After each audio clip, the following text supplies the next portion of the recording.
Hello, I'm Jefficus. I've recently become addicted to Warhammer 40,000 Darktide, and at the core of this addiction is the game's gameplay.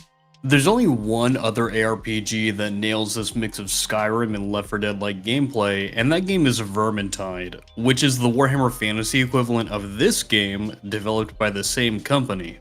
Darktide isn't a perfect game by any means, but what the game's developer Fatshark has built here is a fantastic foundation for what I think is going to be a great live service game. As I've already mentioned, the core of my addiction to this game is its gameplay, and when I say gameplay, I'm specifically talking about Darktide's combat. So let's talk about what it is and why it's so good. The combat in Darktide is a mix of action-oriented melee fighting and FPS-styled shooting. The game features quick, reactive movement in the form of sprinting, sliding, dodging, and jumping, which I see as kind of an industry standard nowadays. The big guns that Darktide brings to the table are its melee combat, shooting mechanics, and the seamless combination of the two. At first glance, melee combat may look like a spam fest, but with a trained eye, you can tell if someone is an experienced player. On the surface of the system, the game really just gives you access to four things: light attacks, heavy attacks, blocking, and pushing. Newer players often default to spamming light attacks into a horde of enemies, but an experienced player will weave combos utilizing all of their tools to not only make sure that the horde dies, but also succeed without taking as much, if any, damage. It feels good to master melee combat in this game because it has a low barrier of entry, but an extremely high skill ceiling. If you were to get thrown into the game today, it wouldn't take too long for you to begin to clear out hordes of enemies, but it may take you a while to learn how to do it without taking any damage. Next, we have the game's shooting mechanics, which are baked into the experience really well. Each gun has just the right amount of aim assistance and handling to feel fantastic when using. However, this doesn't mean that your guns are going to automatically land headshots every single time. When enemies are shooting at you, you'll often get suppressed, drastically throwing your aim off. If you aren't the kind of person who isn't good at shooting, that's fine because there are tons of guns that bring different kinds of utility to the table. For example, for the Psyker, you can utilize staves to channel the warp, which is Warhammer 40k's magic system, in a variety of different ways. In fact, the Psyker is actually a brilliant example of how seamlessly combined melee and ranged combat are in this game.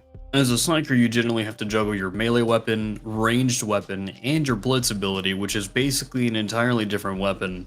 In the game's hardest difficulties, very rarely are you going to be able to just sit in the back and shoot things.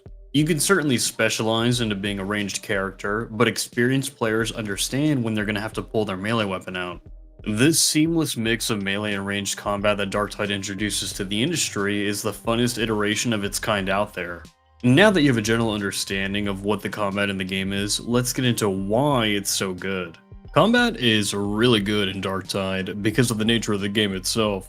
Darktide is a cooperative mission-based game where a group of 4 players fights through a horde of enemies in a level while accomplishing objectives in order to win. While you're doing this, you'll run into several types of enemies and various modifiers that contribute to making the game really fun. What makes enemies unique in this game is the procedural nature in which they respond into a map.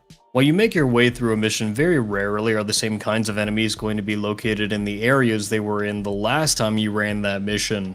A veteran of the game will eventually detect the patterns within a mission, but no mission will ever be the exact same twice, as the maps procedurally spawn different varieties of enemies to attack you.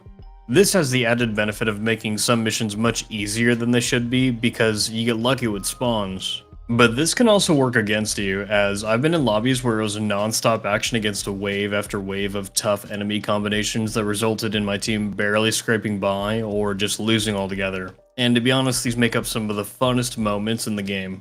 The next thing that is going to change up how you play on a map is going to be the modifiers that the mission throws at you. Once you get into the endgame, you'll run into different modifiers that make the game much more challenging.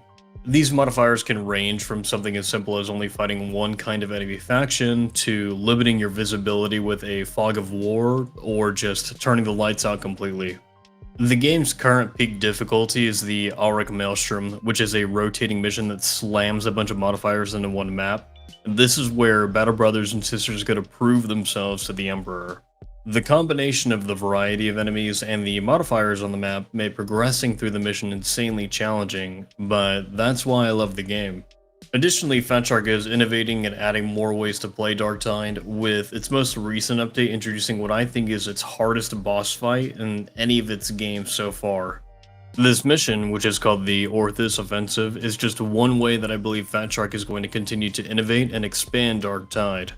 I anticipate that we'll eventually see different enemy types get added to the game, in addition to more maps, more modifiers, more boss battles, more weapons, more cosmetics, and more classes. Darktide has just embarked on what is going to be a long journey, and I'm planning on sticking around because its gameplay, which is the foundation of the game, is really solid and addictive. This has been Jefficus, and I'll see you in game.